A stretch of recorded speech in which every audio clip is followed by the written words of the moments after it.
Située au carrefour des trois continents, sur la pointe de la Corne de l'Afrique, une des régions la plus chaude du globe, la République de Djibouti est engagée depuis plus d'une décennie dans la mise en œuvre d'un vaste programme d'action pour la protection de son environnement national, sérieusement affecté par la sécheresse et l'impact des changements climatiques. Lancé à l'initiative du ministère de l'Habitat et de l'Environnement, avec l'assistance des partenaires internationaux au développement, ce plan d'action intitulé PANA, Programme d'action national d'adaptation au changement climatique, se reflète sur le terrain à travers la mise en chantier d'une série de grands projets visant notamment à protéger et réhabiliter les zones forestières et touristiques les plus vulnérables affectées par une surexploitation et la sécheresse dans les régions de l'intérieur du pays. Dans ce documentaire réalisé avec l'assistance de la Direction de l'environnement, nous vous invitons à découvrir les travaux entamés pour la réalisation d'un des plus importants projets de réhabilitation de la forêt de mangroves du village des pêcheurs de Korangar qui était en voie de disparition.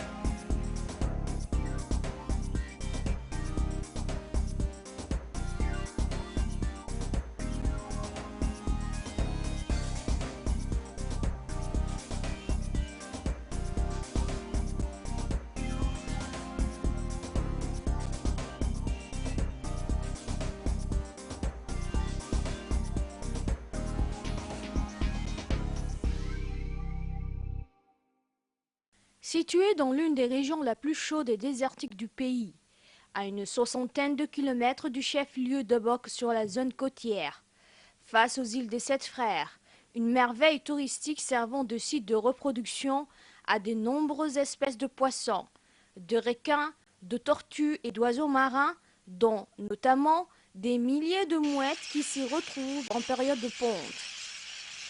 La forêt des mangroves, qui faisait la beauté du littoral du village rural des pêcheurs de Korangar, a perdu sa densité et son aspect d'oasis d'antan. Ravagée par l'érosion des aléas du changement climatique, une sécheresse chronique et une surexploitation pastorale et la coupe de bois de combustible, le sanctuaire de la forêt de mangrove et palutuvier de Korangar a été déclaré zone à protéger par le ministère de l'Environnement avec le lancement de projets de réhabilitation et de reboisement de cet espace vert qui était en perdition. Lancé en 2012 avec l'assistance des partenaires internationaux au développement et le financement du FEM, Fonds pour l'environnement mondial, les travaux d'exécution du projet de réhabilitation de la zone forestière de mangrove de Korangar a été en fait confié à une équipe de techniciens de la direction de l'environnement déployée sur le site de reboisement.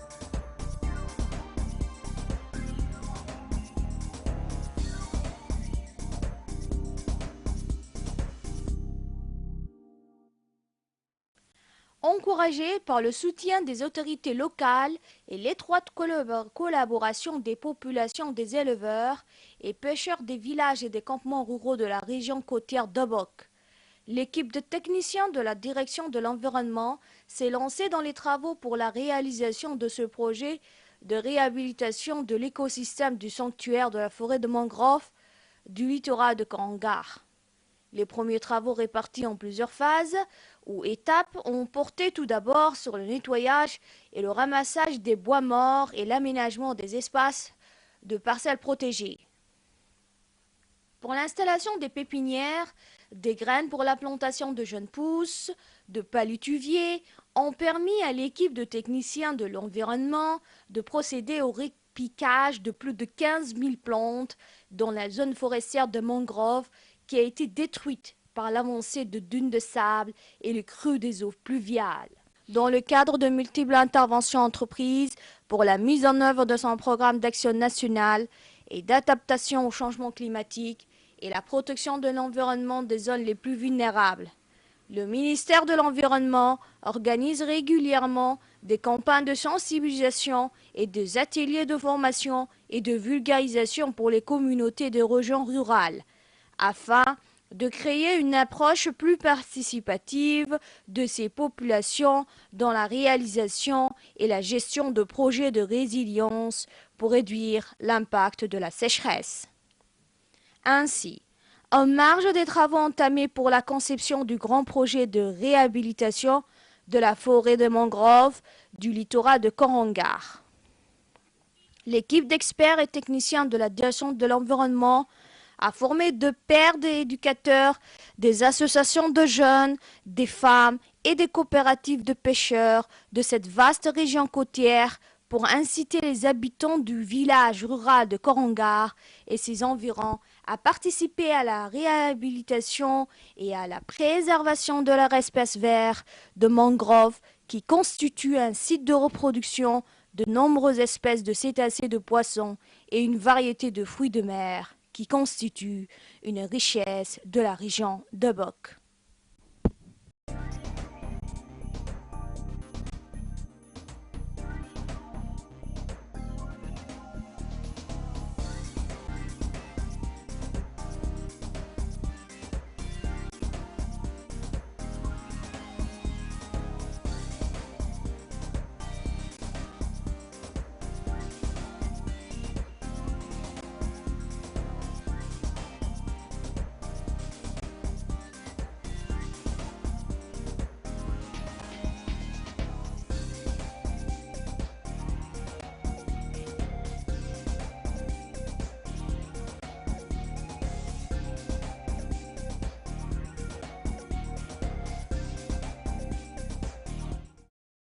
Ce grand projet de reboisement de la zone forestière des mangroves du village des pêcheurs de Korangar est en fait le deuxième projet de résilience communautaire mis en chantier par le ministère de l'Habitat et de l'Environnement avec l'assistance du PNUE, Programme des Nations Unies pour l'environnement, après le premier projet similaire entamé dans la région côtière d'Arta pour la réhabilitation et la protection de la plantation des mangroves et palétuviers du littoral des localités rurales d'Arta et de Damerjog au sud-est de la capitale.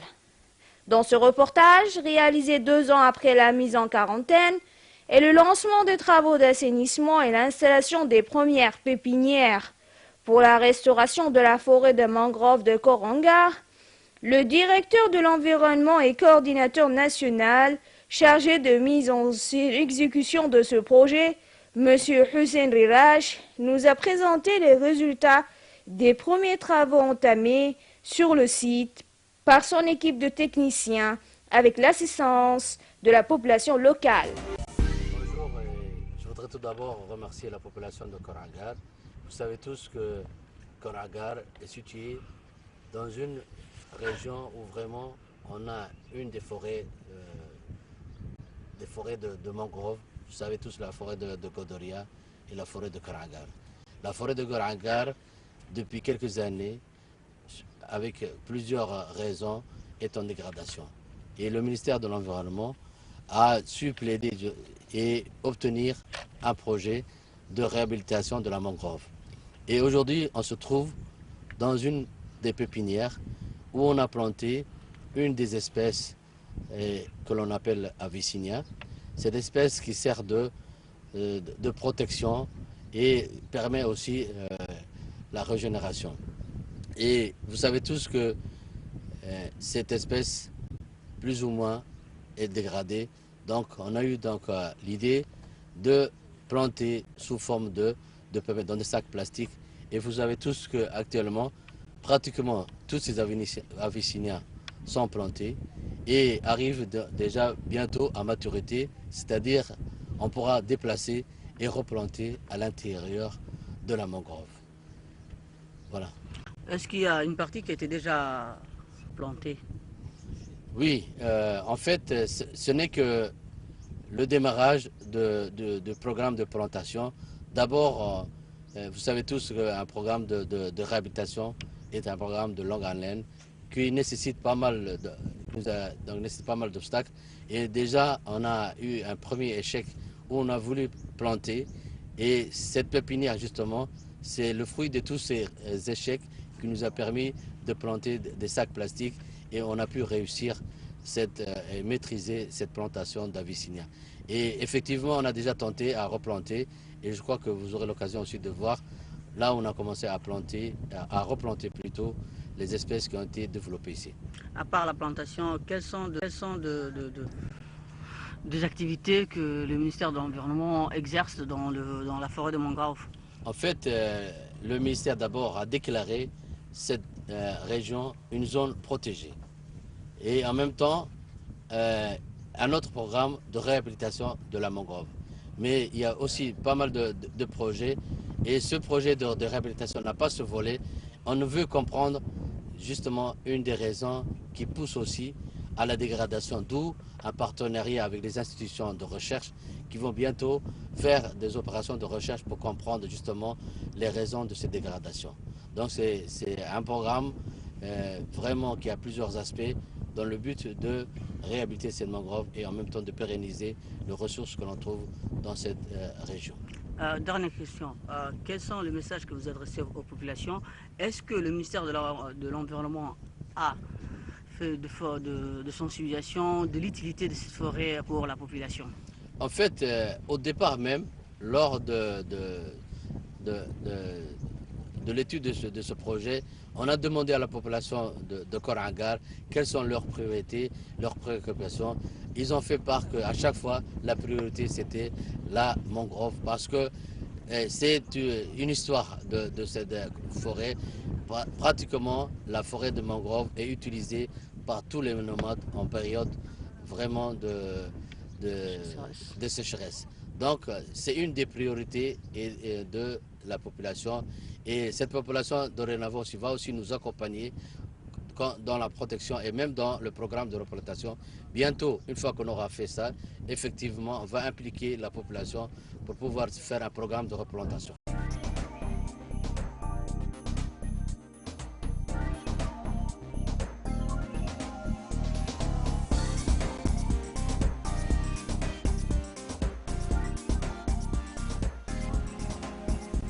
Fort réjoui des premiers résultats obtenus dans la mise en œuvre des premiers projets du PANA, Programme national d'adaptation au changement climatique, entamé dans les régions côtières les plus vulnérables, le ministre de l'Habitat, de l'Urbanisme et de l'Environnement, M. Mohamed Moussa Ibrahim Balala, s'est rendu dans la région de Bok à Korangar, où il a effectué, avec le préfet et ses proches collaborateurs, sa première visite d'information et d'évaluation des travaux entamés pour la réalisation de projets de réhabilitation de la forêt de mangrove dans la zone côtière de cette localité rurale. Au terme de cette visite de travail et d'information, le ministre s'est déclaré satisfait de l'avancée des travaux de reboisement du site forestier, en rappelant l'importance que revêt ce projet de résilience communautaire pour réduire l'impact de la sécheresse et la pauvreté dans cette région du nord-est du pays. L'objet de ma visite actuelle aujourd'hui, c'est de voir l'état d'avancement des travaux sur le terrain. Depuis que je suis arrivé à la tête de ce département, je n'étais pas venu ici visiter, donc d'abord prendre connaissance avec le projet, l'état d'avancement et faire en tout cas un rapprochement entre les rapports écrits et la réalité sur le terrain. Donc j'ai voulu aussi prendre connaissance aussi avec la population, à quel niveau la population est impliquée dans la tentative de sauver cette forêt qui se trouve, comme vous venez de le dire, un état avancé de dégradation. Donc j'ai pu constater, avec la discussion avec la population que j'ai eue ce matin, qu'il y a des réalisations. J'ai pu constater aussi sur place que la pépinière, quelles que soient les difficultés rencontrées, actuellement se trouve en bon état. L'application sur le terrain aussi est en bonne voie. Je trouve que pour le moment, le paquet a été mis sur une seule variété, mais la deuxième variété aussi donne de l'espoir. Nous avons avec nous des compétences qui peuvent nous orienter, notamment des experts internationaux. J'ai pu constater aussi que parmi les travaux déjà réalisés, il y a un premier nettoyage de la forêt de mangrove. Ce travail n'est pas terminé, il faudra les poursuivre. Il manque encore l'ouverture du canal qu'il faut terminer. Les méthodes, en tout cas des reproductions qui sont préconisées et qui seront appliquées. Donc actuellement, le projet se trouve en sa phase de croisière, mais beaucoup de choses restent à faire et beaucoup de choses ont été faites. Donc ça donne un bon, en tout cas, résultat. C'est ce qui, en tout cas, nous incite tous à suivre ce projet de très près pour que la population s'approprie de ce travail. Et que ça soit appliqué davantage. J'allais dire justement que avoir la zone, c'est une zone rurale et puis maritime. Il y a des pêcheurs donc et des éleveurs essentiellement. Et l'importance que revêt justement pour ces gens ce projet. Ce projet pour cette population est d'une importance capitale. Donc non seulement pour la forêt, la réalisation de la forêt, mais dans le cadre de ce projet, d'abord, il faut savoir que c'est la sauvegarde de l'écosystème et avec la sauvegarde de cet écosystème, nous conservons un habitat pour les poissons. Donc les pêcheurs, s'il n'y a pas, le poisson n'a pas d'habitat, le pêcheur ne peut pas pêcher de bons poissons. Donc pour augmenter, en tout cas, ou promouvoir des activités génératrices de revenus, la pêche est un des secteurs, en tout cas des filières, qu'on pourra développer par la suite. Le changement climatique assez, en tout cas, accentué ces dernières années, surtout que la zone côtière de Bok souffrait de sécheresse depuis très très longtemps. Il est important que maintenant, pour cette population, on trouve un système de production alternatif qui puisse répondre à leurs besoins et exigences. Parce que tout développement, en tout cas, nécessite qu'à chaque étape, il faut s'adapter et il faut améliorer les conditions de vie de cette population. Il faudra absolument qu'ils se sédentarisent. Donc, avec la sédentarisation, les activités génératrices de revenus est important. Donc pour cette population, la sauvegarde de ces écosystèmes est très très important. Donc il va de leur survie. Et par ailleurs, je peux dire que le président de la République donne en tout cas une importance particulière au développement de cette région. La preuve, c'est qu'un financement important a été accordé pour développer le tourisme haut de gamme à Rassigan, ce qui va générer des revenus aussi, des activités, des revenus pour cette population. Mais avec le tourisme, il y a souvent, comme on sait, il y a la dégradation de l'environnement. Donc, les agents de l'environnement, avec ces projets touristiques, ils auront un travail beaucoup plus approfondi. Donc, il faudra que vraiment on pratique réellement l'écotourisme et pas le tourisme sauvage. Ici aussi, dans ce secteur, nous avons, au niveau des îles de Sept Frères, c'est une zone de reproduction pour les espèces d'oiseaux qui viennent périodiquement et ça fait partie des patrimoines. Et c'est un bon début, je trouve que c'est un bon début.